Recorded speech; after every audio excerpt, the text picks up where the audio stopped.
Winter of Woe 2, or no, Winter of Woe Fight 2, sorry, I should be exact. This fight right here, the Nebula fight, you can see as well, front and center, is Scorpion. There are lots of different options. If you want just a quick clear, the 4 champions, which are some really good options at the moment, not specific to the tags. We'll talk about the tags in a minute and some options. And I've put a link to this in the description if you just want to see it. But these are the top options at the moment. Some things I've tried, some things I know other people have tried to varying degrees of success.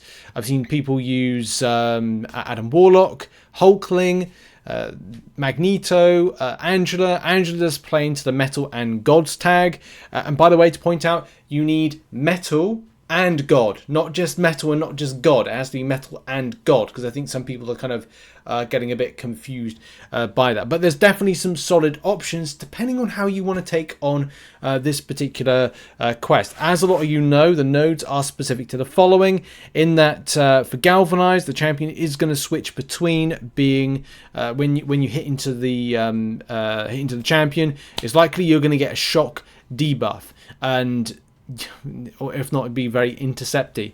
And it's not always easy because the AI isn't better, it isn't the March AI, it's sometimes not throwing special attacks. It's the same old, but it's not as bad as Absorbing Man. It's like if Nebula was kind of like if Absorbing Man was a 10 last 2 weeks ago, this is probably about on the difficulty, if it's 10 difficulty, this is probably about like a 4 or a 5. The fact is, if you make a mistake, you're screwed. It's the same thing. But it's kind of like there's a difference there with it. And you know, I made mistakes in this particular fight. Some people have as well. Some people have got solos. You know, fantastic. Obviously, it's different for different players and different experiences, and also different rosters and availability of champions in trying it out. You've also got outside in, so you've got to make sure that you're closer to Nebula than you are away, because otherwise you'll get rooted. And you've also got Cold Turkey. Whenever the attacker purifies debuff, they receive a burst of degen damage. That's sort of interesting to note, but it's not as interesting to note as Even Punishment. Whenever the attacker stuns the defender, one buff is nullified. Both on the attacker and the defender. Handy if you want to suppress things like regen on the enemy, but not particularly great if you want to build those buffs, because, believe it or not, Gimme Shelter, the defender has 90% chance to block auto-block basic attacks. This chance is decreased by 15% for each buff. If you've got high buffed champion with shock immunity, guess what?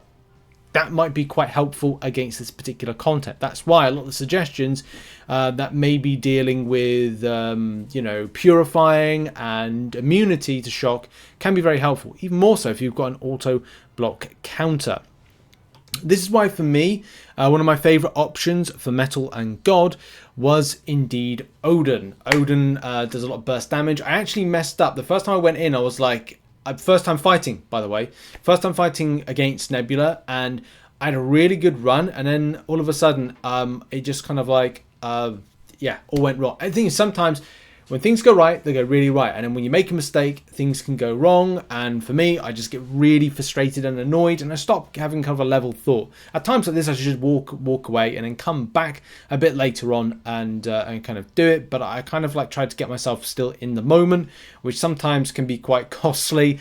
But look, it is what it is with taking on this stuff. Sometimes you just want to get through it. You want to get it done as quickly as possible, rather than having to wait over your head for 2 weeks, which might be the case of affairs for Karina's Challengers, which is something that I'm going to be, working on next.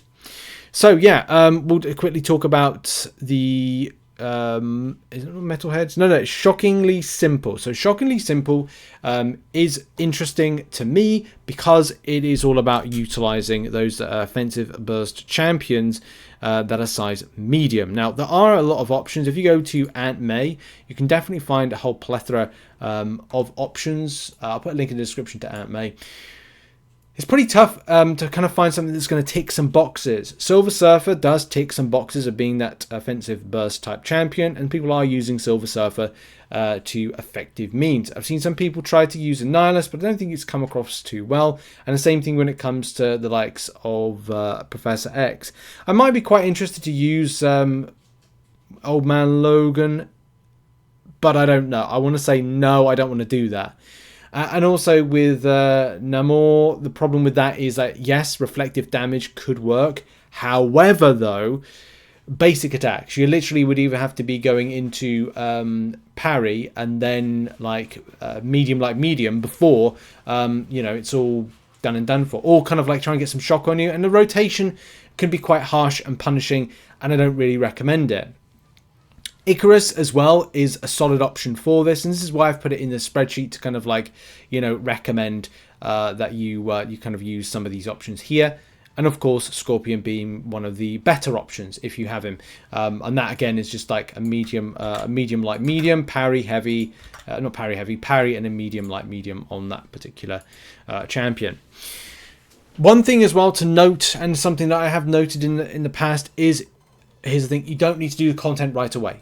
If you are someone like myself that it takes a bit of time to kind of get enough, say, resources together to do it without it being, you kind of envision you might make mistakes or you're kind of nervous, then I would say you've got 13 days, we've got 14 days, 13 days, whatever it is, to store up the amount of items you need from going to various different places in game. Whether or not that is doing things like saving up your 4-hour crystals over these next few weeks. I mean, look, I've got some free crystals right there. You never know what could appear from them. Oh, look, 2 health potions. That actually is going to be really helpful for me when I do the Karina's challenges, which will probably use Shang-Chi. I would think Howard the Duck may be a better option, but it's just down to ranking up champions. Who do I want to rank up? Who's going to be fine at this particular rank? And trying to do it from a very kind of economical and less resource ranking up point of view, because I do need to use them elsewhere. I do need to use those resources elsewhere. Also, do bear in mind we have 22-hour solo events, and the math on that is as follows. If you are going to wait a little while and want to save your units, then you can have 14 days worth in Apothecary, 14 level 1 revives, 15 22-hour solo event, level 2 revives. We're giving you 29 altogether, plus whatever you get from the 84 4-hour crystals that might pop up in that time for you. You can also look to grab your solo crystal shards, pop open those, and get yourself some lovely boosts, which again are going to minimize any kind of like spend, because you may spend of units, because you may be kind of like out damaging on that particular regard. But yes, tons of different options are presented to us to take down this particular content.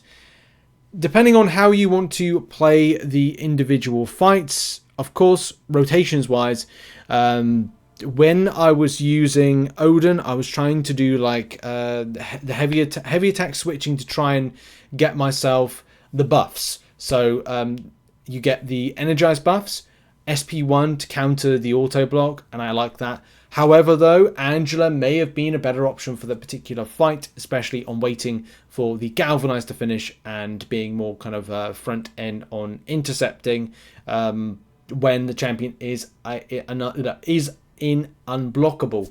But of course, look, it depends what you want to achieve from this particular grind. Do you want to just get these 2 points? I think the Karina's challenges, if you have, I'm not quite sure if that's a Valiant specific one, but yes, there's that if you're looking for that. Oof, I feel like knackered already. There's still a lot more I've got to do today, but at least on a plus side, you get these rewards earlier. And if you get them earlier, what does it mean? Well, it means that you can like get more rank up materials. Those 100 6-star signature stones could be really handy for making a champion available to get that last point if you wanted to. And that's something that I'm doing right now, is to kind of get as many points as possible. I thought we had to get the Deathless Guillotine in action for this one, but I think that's later on at some point. But I need to grab that champion sooner rather than later. Oh, I need to kind of like pick one of these.